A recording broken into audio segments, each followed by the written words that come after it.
Okay, good morning, Jessica. Good morning. So, we are talking about your career today as an Yes, we are. expert digital marketing strategist or consultant. So, Yes. let's dive right in. How did you get involved in this very popular field these days? Oh my gosh. Not very linear. When I was 14 or 15 in high school, I took a graphic design class. This Mm, is like circa 1998. Okay. Long time ago. And when it was like new and budding and you had like a computer lab.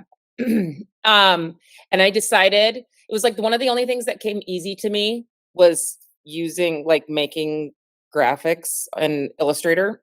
mhm. And I decided then that I wanted to grow up and be a freelance graphic designer and have my own business because then I also wanted to be a mom and I wanted to do them together at the same time. And I thought it would like it was something that I could figure out how to do on my own, right? Like as opposed to like a typical job where you leave the house.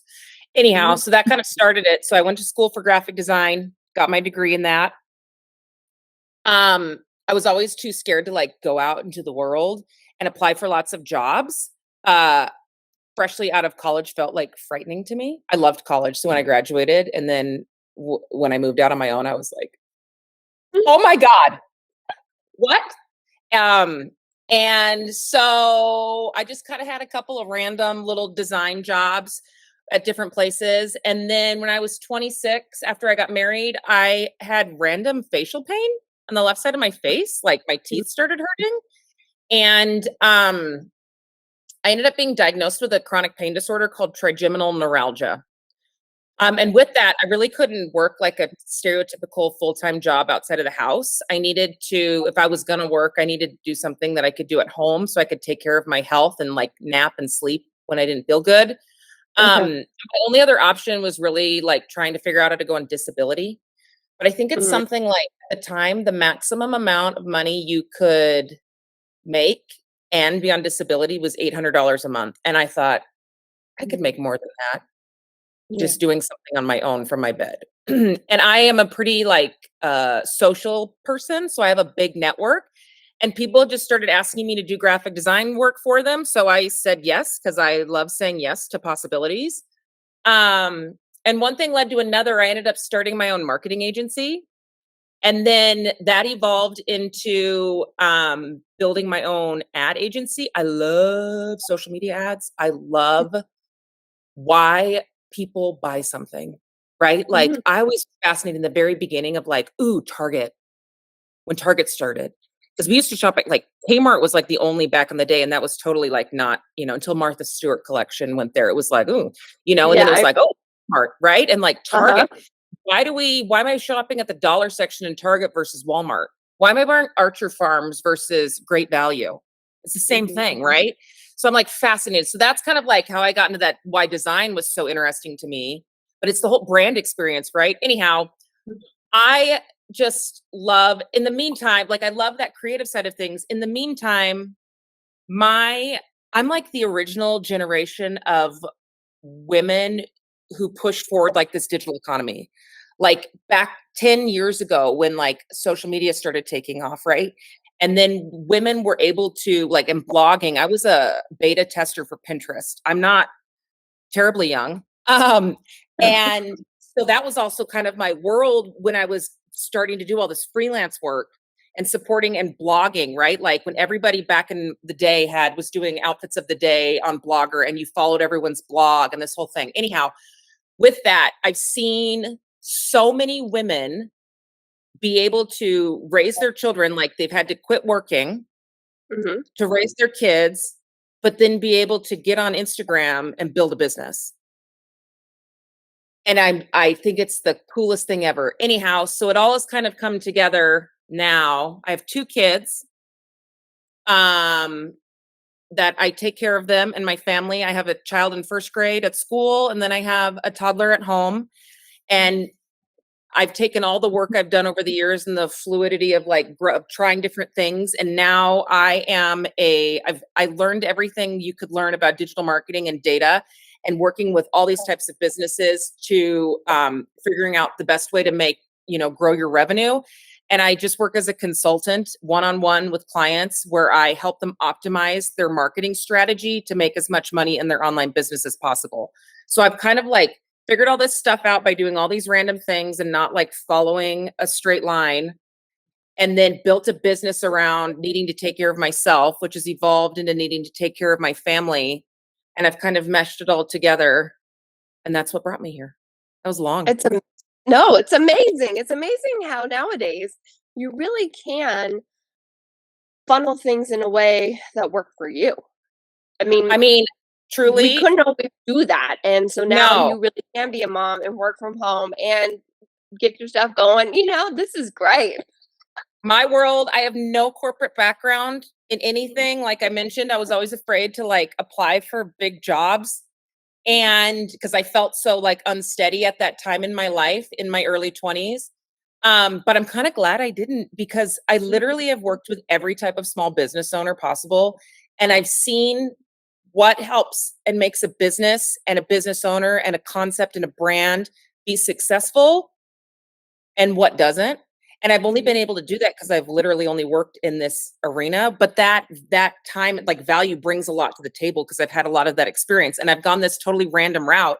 You can literally, I will say this, do whatever you want. Oh, Like yeah. internet allows you to build whatever type of career and dream and do whatever you want. Mhm. It's limitless. It is. It I love is. it. Mhm. That is so fun. So you've always really enjoyed brands, and did you always study the marketing then aspect? But Yes. just 'Cause I love, naturally you gravitated yes. toward how do Well, I think people also, buy and sorry, purchase? yeah. Yeah, so how did that go? Well, the brand side of things visually, like I was always so curious and fascinated about. But then I think being in the Okay. beginning of like the social media age, Facebook started after I graduated from college. So like I was really like like an early adapter to like Instagram. Mhm. And I like that. I've always loved studying that content. And then I'm fascinated about how it evolves. And I'm fascinated, I think too, being in like the mom girlhood world too. We like buy a lot of stuff on the internet and I love researching stuff on the internet. So I think I just naturally gravitate to it. But then I don't know, I just love following the patterns and seeing what's happening and why and what's trending. I just think it's fascinating.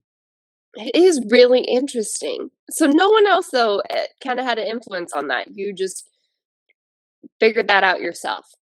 Yeah, and I think it's like my socialness. Like I love Okay. the way that you can stay connected. I love using technology. Like I literally I use Messenger, I use DM, I use Slack, I use Voxer, I use the app Marco Polo. Like You're I live always for it. available. Yes, I love it. I don't know, and I like I said, I love content. I think it's the concept too of being able to be connected. There's so many things that are terrible about the internet, right? And I'm like learning all this stuff with my own children and technology because it's such a different world for them. But I think it's so beautiful. It's so funny. I just love it. And I think it's probably because of my like I want to be connected all the time. I like thrive in that environment. So I think it's probably just random parts of my personality. And then um I like finding puzzle pieces.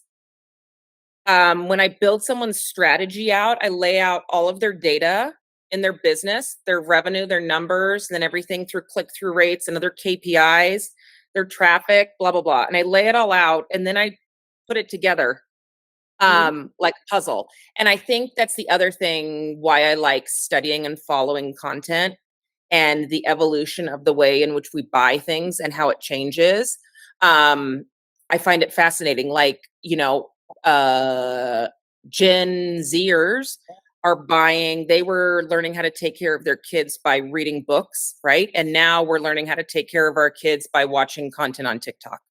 And I think Mhm. that's fascinating, like how we learn in this way. I I don't know. I just think it's so lovely. It is so interesting. How did you learn yourself?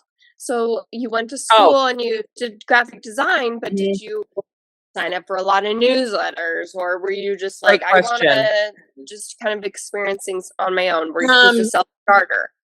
Well, one, I swear to God, Google. I just would say yes to, I think maybe because I'm a natural people pleaser, people would naturally ask me like, "Oh, can you help me with our newsletter?" And I'm like, "Yes."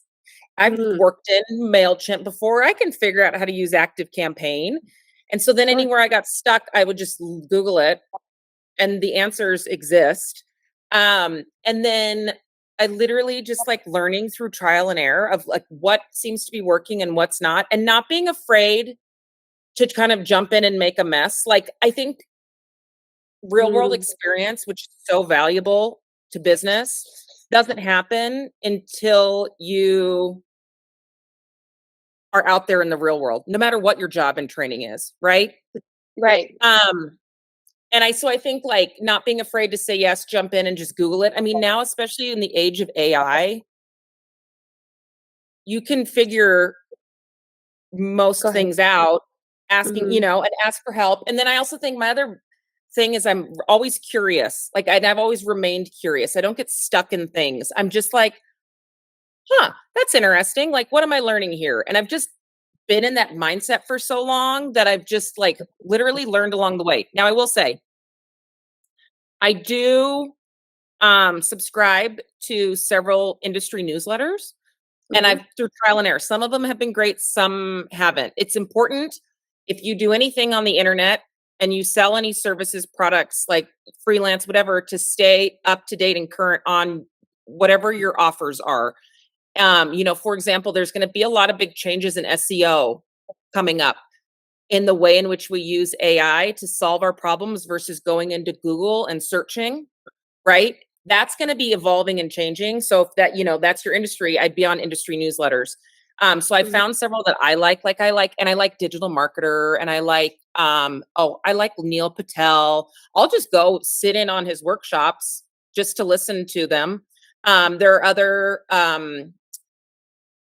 other any, like I said, newsletters, like some of them I've signed up for and I don't like the format. Others, I read them every day. And then I go to conferences, and Mhm. then I read books, and I just study content. And that's how I like keep up with everything and learn everything. And I mean, it's all available. And then you just kind of also, I've had to learn to follow my instincts and trust myself. That's been a big part of my journey of learning how to do this well. And then the more I've leaned into that, the better my results have been too with my clients. It's a lot of bravery in a Oh my way gosh, because a million I think percent. when you have a corporate job, you I'm speaking for myself, but I think there's other people who are out there who could relate, where you're a little more hesitant to jump in and make mistakes because you're so worried about being fired Sure. or you get a project taken away from you. So if you are self-employed or on that route, if you can just dive in and be brave and be willing to take the pros and the cons with it, some hits, I think that's a great way to learn without the fear of, oh my gosh, what's going to happen next? That's pretty impressive. Well, I think too, we're gonna make mistakes along the way, Oh, for sure. and everybody is, right? And like having that curiosity mindset has really helped me. I feel like open up and feel more comfortable feeling brave and going down this direction. Mhm. Um, yeah, it is. It's something I've had to work on and cultivate. I've been doing this for 15 years.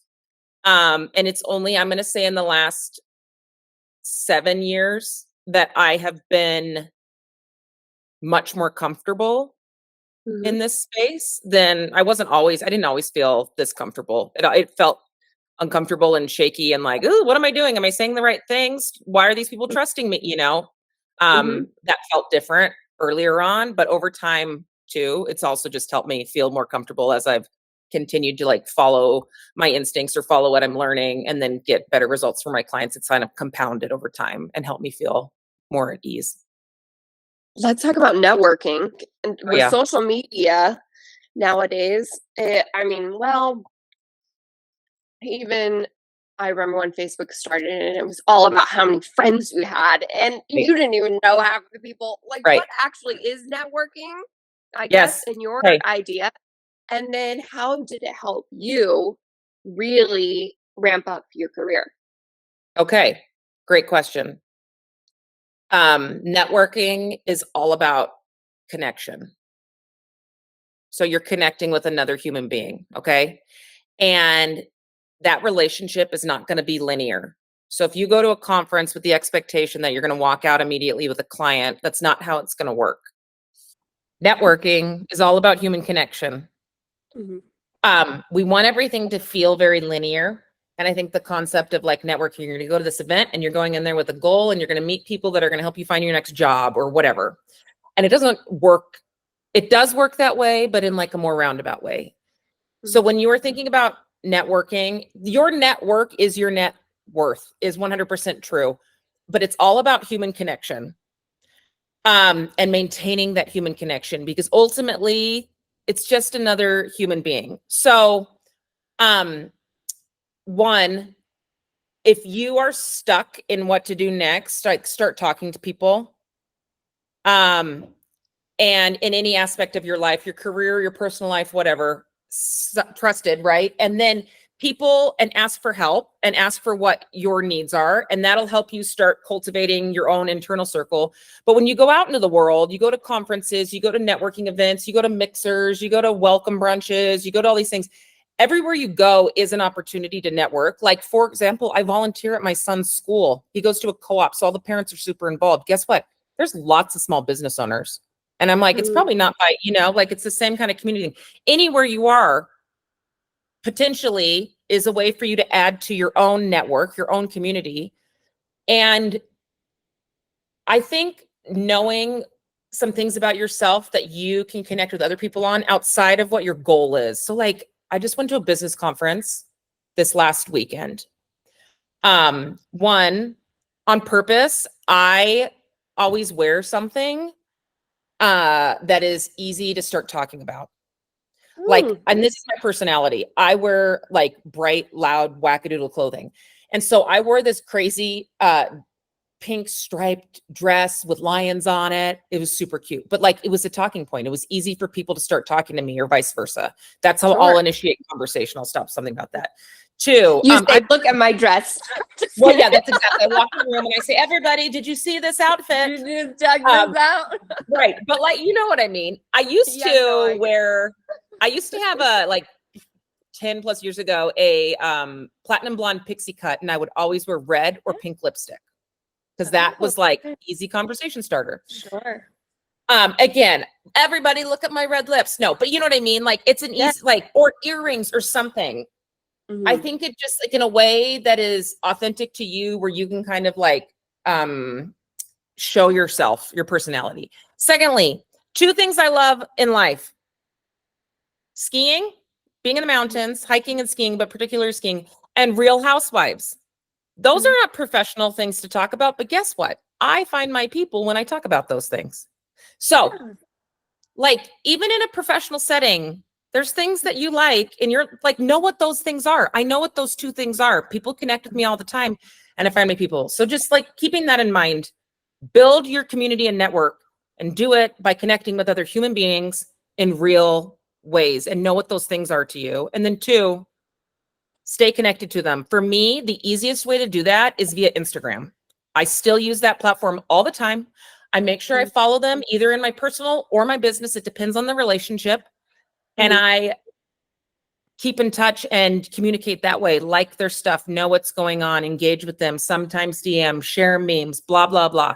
Anyhow, the point is, then when I go out into the world and I need something and I ask for help or I say that I've got this going on, I have this You have a huge, relationship. yeah. Yeah. I've done the same thing on Facebook. I love Facebook groups so much. And I've made so many outside friends from Facebook groups. And then those people are also my friends with on Facebook personally. Mhm. And then when I have something to share and I go out into the world, I put it out there and I've got 103 people that have left comments, right? That have come from all these walks of life, college, random Facebook groups about Airedale Terriers, random Facebook groups about Peloton use. You know what I mean? Like it just, Mhm. I don't know. Anyhow, you're connecting with humans. Do it. It This is it it's everything. Everything you get, every opportunity you get will come from something related to your network. And right. I I don't think, even use LinkedIn. oh, you don't?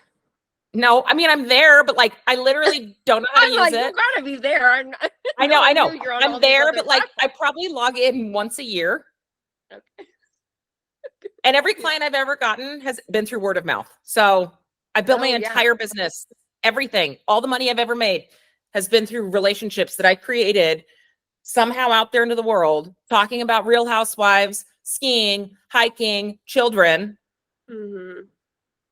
So, No, it's honestly great advice. I think specifically for a young person, because as the generations keep coming up, we are becoming more attached to our screens and not really valuing that old time connection. And the connection actually goes so much further. And it's oh, people really love having a relationship with someone. Just even mhm. by sending them a DM or whatever, at least they Yes. feel somewhat connected. But then when you see them in person, they might even feel even more connected Yes. and more trust. And so they're more likely to engage in somehow where, Yes. yeah, you get hired for a job, or I'm applying for a job. Maybe you know somebody, any of that. And Absolutely. it's kind of a lost skill that is really important nowadays. 100%. Yeah. It is. I think everybody that I have seen apply for a job and get a Mhm. job, 90% of them have all come from some relationship. Somehow they had a contact with somebody. It really does go a long way. And I think it is a little bit harder as people just don't want to interact, but it can change your world and your net worth, as you say. I Well, love that. it's you never Your know network. when have you heard that before? Your network I is don't your net know if worth. I have, and I just love that now. It's so true. I mean, and the other thing is like you just don't know when that connection, it might be 4 years later, right? Yeah. Like it's Mhm. not life is not linear, careers are not linear, your job is Mhm. not linear. Like it just It's like a you never spider know. web. Yeah. Exactly. So, what Exactly. in your career now? You had an Mhm. agency and now you do consulting, you're a strategist. What is your day-to-day like? Oh my God. Including being a mom. Like, what is your schedule like? I mean, your Messy. job, kids, you're doing all these Yep. messy. So I'm choosing to not work full time right now while my toddler is home. He'll go to preschool when he's like 3.5. And so then I'm excited to ramp it up even more then. But while my kids are young, school, let me just say this out loud for anybody that's watching this that does want to become a parent. Mhm. School time and traditional work hours don't align. Mhm. Yeah. So somebody has to drop the kids off at school and pick them up. Um, and so my husband works full time outside of the house, Mhm. and he goes to work before drop off, and then he comes home shortly after I do school pickup. So my morning starts with getting my kids ready and feeding, like literally my feet hit the floor and I'm up doing adulting. Mhm. Um, Making lunch, everything else, making coffee, get out the door, go drop my son off at school, drive back home. My 19-month-old is with me all day. We come home, we play, I do some chores. I usually have a meeting. He'll watch a show and have a snack. It's very like boomity boomity boom. And then so I try to work a little bit in the morning. He has an afternoon nap. I try to work a little bit then. And then the day is over and we go pick up my other child from school. We come home. You have to feed everybody. Mhm. And then go to bed. So I work about 3-ish hours a day. Sometimes Okay. I try, like on Friday, I'm going to go to, they have these places that you can go. It's like a play cafe for little Mhm. kids, and I can work while my toddler plays with all their toys. Mhm. Um, but for the most part, it's like mom, work, mom, work, mom, work, mom, mom, mom. Start it over again. But I wouldn't have it any other way. Right. No, it's a great point. You have to squeeze it in when you can, but you've created a career that you can do that. Mhm. So are most of your clients small companies, and what kind of businesses do you do? Everything, or what's your preferred even? So my clients generally do anywhere between 100,000 up to maybe 1 million is kind of my range currently that I'm doing one-on-one consulting with.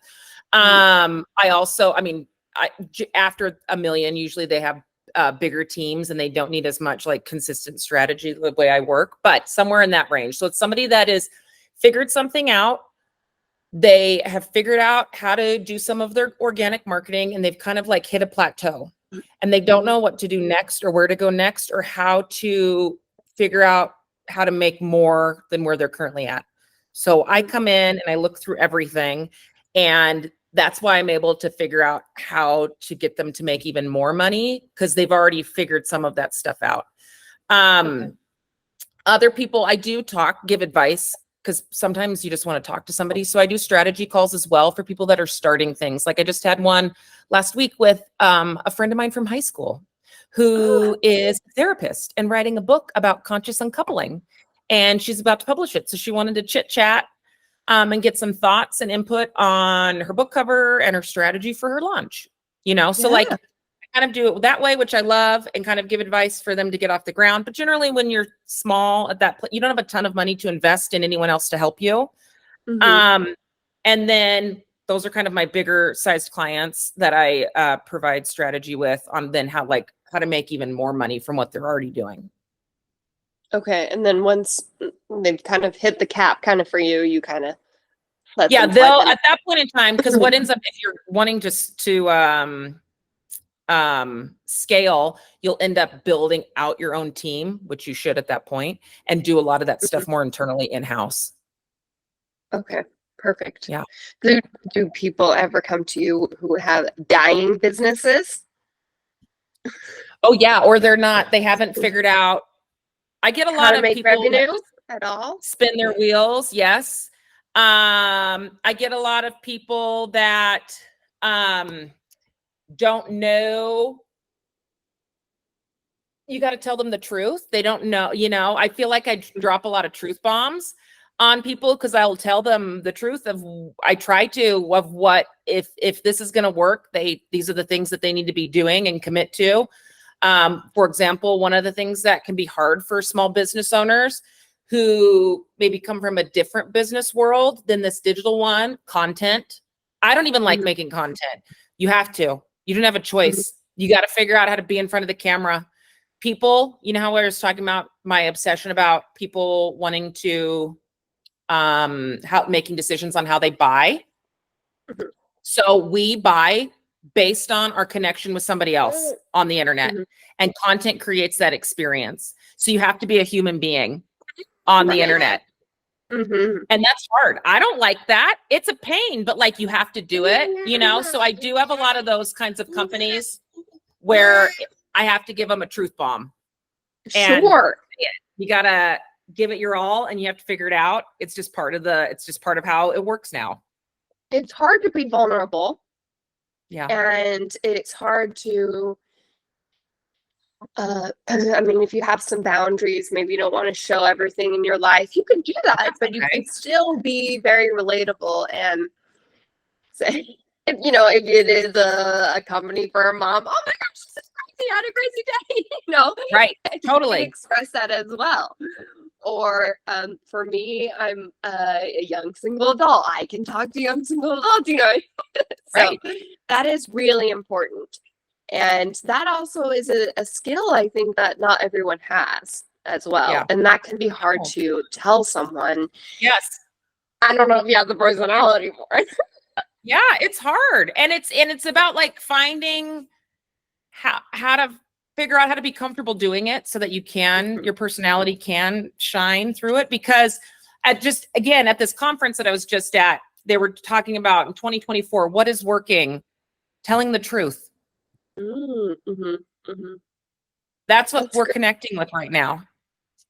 Right. So that's again part of it. In a business, you can't, if your client is somebody that you need to sell to on the internet, you can't stand behind a wall completely. You have to be a person back out there on the internet talking more to them. transparent. Right. That's what we want. You can be in their shoes. Yep. And that's how you make the connection, which is how ultimately someone trusts to buy something from you. And that's It the strategy. trust is massive. Yes. And that again has evolved. It used to be that we trusted expert sources such as a pediatrician, right? Or a doctor or a neurosurgeon or a CEO. I don't know. I'm just making this up. And now then we trust our friends. And then, people trust group recommendations on Facebook, right? Yeah. They crowdsource information. We trust somebody that is making trustworthy content. That has all evolved in the ways in which we make buying decisions based on how we trust people.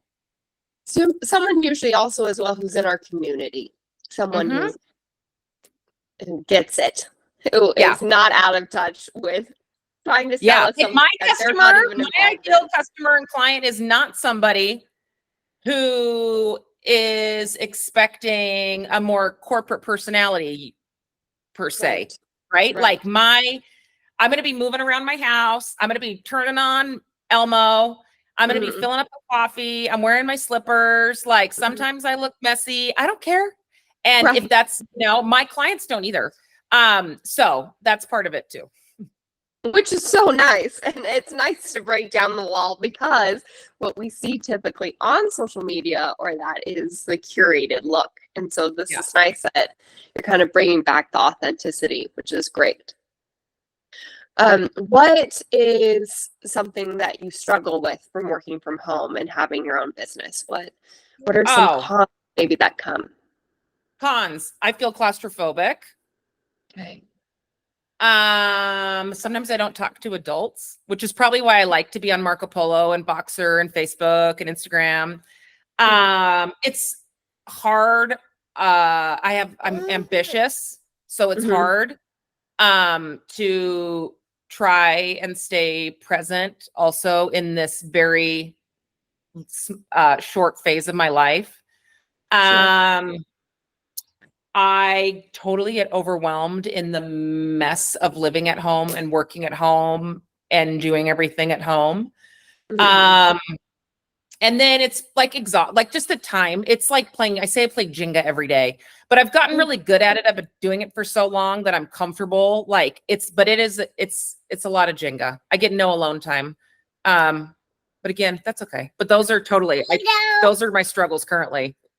Oh, no, it's great. It's all, and you've still made it all work. You've made all your past experiences work for you now. And then when your kids grow and you grow, everything can just continue to move on up and work itself out again, which is amazing. Did you enjoy owning your own agency? Oh my gosh, I loved it. I thought it was like the greatest thing ever. I loved it. It was so fun. Having a team was so much fun. I loved it. I loved our clients. It was great.